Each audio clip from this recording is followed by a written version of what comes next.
आणि आता बातमी राजकीय वर्तुळातनं आसाम आणि केरळच्या पराभवानंतर काँग्रेस पक्षाला मोठ्या सर्जरीची गरज आहे असं मत काँग्रेसचे नेते दिग्विजय सिंग यांनी व्यक्त केलंय।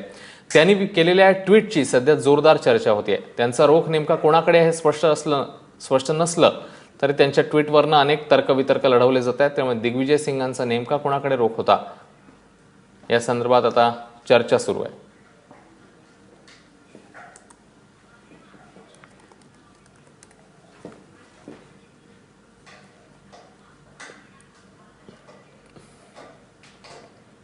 आणि दिग्विजय सिंग यांचा नेमका रोख कोणाकडे होता जाणून घेतलाय आमचे प्रतिनिधी आशीष सिंग यांनी।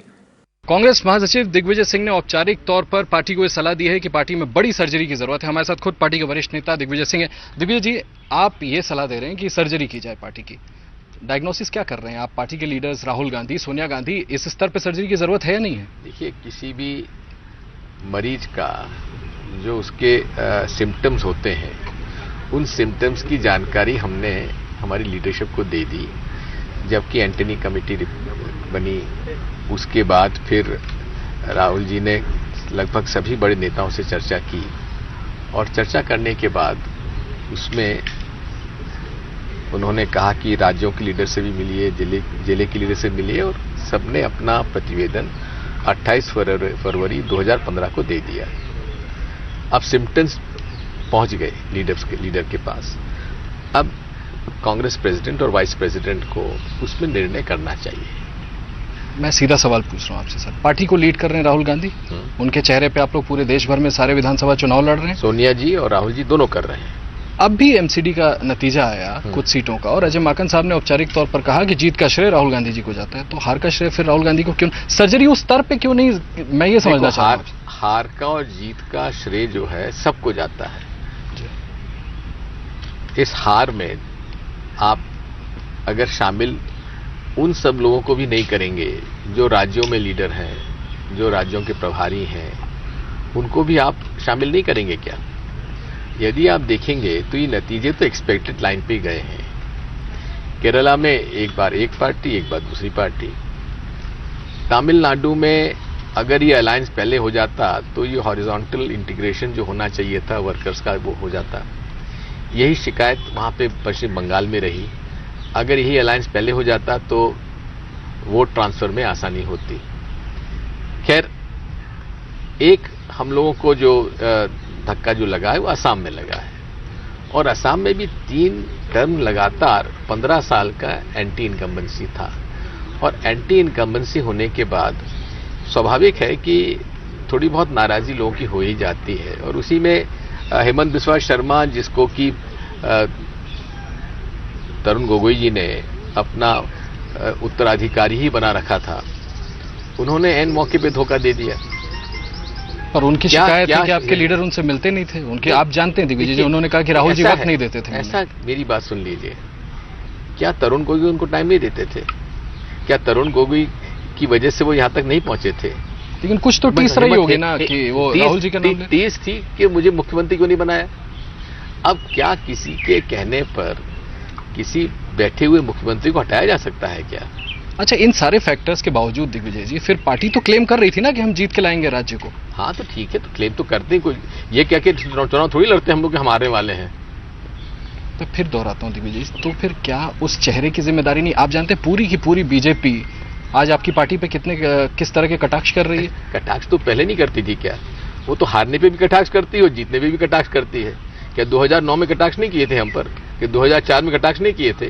तो भारतीय जनता पार्टी, इनका एक ट्रेन काडर है जो कि झूठे आरोप लगाना, झूठ को सच कर देना, झूठ बोलो, जोर से बोलो, बार बार बोलो, ये उनको सिखाया जाता है। आप किस तरह की परसेप्शन आज देश में राजनीति में परसेप्शन ज्यादा महत्वपूर्ण हो गया है वास्तविकता के। दिग्विजय जी, आप किस तरह की सर्जरी की बात कर रहे हैं? आप ही हम ये चाहते हैं कि जो रिपोर्ट्स कांग्रेस पार्टी प्रेसिडेंट और वाइस प्रेसिडेंट के पास हैं, उसके आधार पर उनको अब राज्यों में, स्टेट में, पीसीसी में, एआईसीसी में जो मेथोडोलॉजी है कैंपेन की, मीडिया की, उसके बारे में अब जो ऊपों की स्थिति बनी हुई है उसको समाप्त करना। संगठन में रिशफल होना चाहिए आपका तो हर स्तर पर। मुझे ये बताइए कि क्या इस पार्टी के पहले पास्ट में हो चुका है, दिग्विजय सिंह जैसे नेता या बाकी दूसरे बड़े नेताओं जैसे नेता इस पार्टी को लीड नहीं कर सकते? क्या वो पार्टी के प्रेसिडेंट और वाइस प्रेसिडेंट नहीं हो सकते? सिर्फ आशीष जी, मेरी पार्टी में कौन अध्यक्ष बनेगा वो आप तय करेंगे।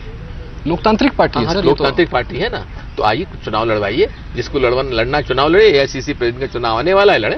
क्यों नहीं? मैं पूछ रहा हूँ, दिग्विजय जी जैसे, आप जैसे अनुभवी लोग क्यों नहीं इस पार्टी को लीड कर सकते हैं? क्यों वही चेहरा दिग्विजय जी? क्योंकि मेरी आस्था सोनिया गांधी जी में है, राहुल गांधी जी में है, तो मेरी है, इसमें आपको क्यों ऐतराज है? अच्छा, मुझे ये बताइए, क्या इस बात को आप इतने वरिष्ठ नेता होकर के स्वीकार करेंगे कि स्टेट दर स्टेट राहुल गांधी को रिजेक्ट किया जा रहा है, उनके नाम पे वोट नहीं पड़ रहा? अब 2004 में हम चुनाव लड़े, जीते, तब रिजेक्ट नहीं किया गया। 2009 में हम लोग चुनाव जीते, तब रिजेक्ट नहीं किया। 2009 से 2014 के बीच में अनेक राज्यों में चुनाव जीते, तब रिजेक्ट नहीं किया गया। एक चुनाव हारने जीतने में आपको रिजेक्शन या एक्सेप्टेंस हो जाता है। आप चाहते हैं क्या वो जल्द से जल्द पार्टी के प्रेसिडेंट बन जाए? सीधा सवाल। मैं तो पहले से मांग करता चला रहा हूं कि कांग्रेस प्रेसिडेंट को इस बारे में विचार करना चाहिए। आप चाहते हैं कि प्रियंका अब आ जाएं बड़ी भूमिका में, क्योंकि ये मांग बार बार उठ रही है? प्रियंका जी का अपना अलग व्यक्तित्व है, उनका एक अलग करिश्मा है, बड़ा अच्छा उनका अपना भाषण देती हैं, उनमें आकर्षण है, लेकिन ये उनका निजी निर्णय होगा। पॉलिटिक्स में वो आए ना आए, उनका निजी निर्णय होगा, दिग्विजय जी परिवार का निर्णय होगा। क्या आपके डायग्नोसिस में, आपकी सर्जरी में शामिल है दिग्विजय जी? हमको तो प्रसन्नता होगी कि प्रियंका जी अपने भाई और माता जी को समर्थन देने के लिए वो पॉलिटिक्स में आए। किस भूमिका में आए? जिस भूमिका में मेरी लीडरशिप तय करे। आपने सुना होगा सर कि बहुत ज्यादा ये आर्गुमेंट है, और खास करके प्रशांत किशोर की तरफ से, कि यूपी के मुख्यमंत्री का चेहरा बन जाए। आपको लगता है ये एक अच्छी शुरुआत हो सकती है? दम दिखाना चाहिए, आ जाए। ये चीजें जो हैं, ये आप लीडरशिप से बात करिए, या मधुसूदन मिस्त्री से बात करिए, या प्रशांत किशोर से बात करिए। आपका सीधा संवाद है टॉप लीडरशिप से, मुझे मालूम है कि आपका प्रियंका जी से भी संबंध है। आप क्यों नहीं ये बातें शेयर कर सकते? नहीं, मैं नहीं कर सकता, क्योंकि मैं अधिकृत नहीं हूँ। अच्छा, मैं फिर से पूछता हूँ सर कि आपने कहा बड़ी सर्जरी में कुछ अंगों को काटा जाता है या कुछ नए रिप्लेसमेंट्स होते हैं। क्या दिग्विजय सिंह सरीखे बड़े नेता ये इशारा कर रहे हैं कि अब वक्त खत्म, अब आप जैसे लोग कामराज प्लान को फॉलो किया जाए, आप लोग इस्तीफा देने के लिए राजी हैं? हम तो बिल्कुल तैयार हैं। देखिए, मैं तो इस मामले में पहले कहता आया हूं कि मुझे भी लगभग 11-12 साल जनरल सेक्रेटरी के रूप में हो गए, तो इसलिए मुझे कहीं ऐतराज नहीं होगा अगर ये ऐसा होता है। लेकिन आप कंटिन्यू करेंगे तो पार्टी को फायदा होगा। अगर पार्टी समझेगी मेरी कई योग्यता का उपयोग करना चाहे तो करें।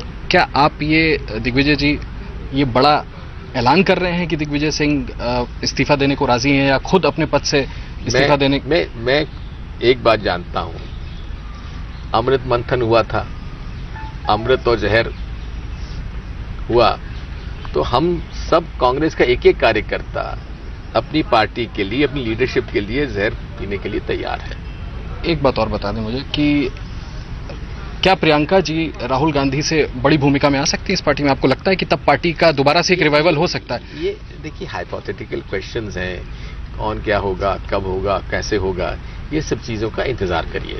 लेकिन फिर मैं पूछता हूं सर कि आपके मुताबिक इस सर्जरी, दवाई क्या है, सर्जरी क्या है? भाई, ऐसा है कि हम लोग जो हैं, हमने सिम्टम्स बता दिए। अपनी रिपोर्ट में आपने सिम्टम क्या बताया? चलिए ये बता दीजिए। मेरी रिपोर्ट अध्यक्ष जी के लिए थी जी, आपके लिए नहीं थी। आपने ट्वीट किया है सर, इसलिए पूछ रहा हूँ। मैंने आपने जिक्र किया है? मैंने क्या जिक्र किया है?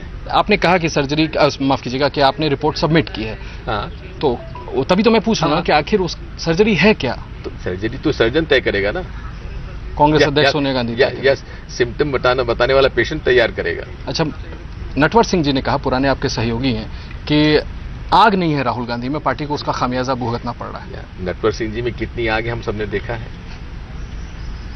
आप इतनी बड़ी बात कहने के बाद दिग्विजय जी, अभी भी as I understand you are standing by your leader Rahul Gandhi? Absolutely, till my last breath, आखिरी सांस तक मैं उनके साथ रहूंगा। फिर पार्टी में कैसा उलटफेर? आखिरी सवाल आपसे पूछ रहा हूं, किस स्तर पे उलटफेर? क्या सर्जरी? जरूरत क्या है? आपने मुझसे एक बार, दिग्विजय जी मैं आपको याद दिलाता हूं, बहुत पहले मुझसे एक बात कही थी कि हमारी पार्टी में ऐसे बहुत से लोग हैं जो राहुल गांधी कुछ चेंजेस करना चाहते हैं, लेकिन उनको करने नहीं देते। सबको लगता है कि पुरानी ग्रैंड ओल्ड पार्टी है, चलती रहे। इसीलिए मैं कह रहा हूं कि अब समय आ गया है, बड़े नेता सब हट जाएं। देखो, जो डेड वुड है उसको तो छांटना ही पड़ता है। आपको लगता है उसके बाद पार्टी रिवाइव होगी? छटनी चाहिए, और शुरुआत करने के लिए दिग्विजय सिंह राजी हैं? मैं तैयार हूं। तेव्हा पराभवाची जबाबदारी एकट्या राहुल गांधींची नाही असं सांगतानाच पार्टीमध्ये आपल्या पक्षामध्ये सर्जरीची गरज आहे हे मात्र दिग्विजय सिंग यांनी वारंवार बोलून दाखवलंय.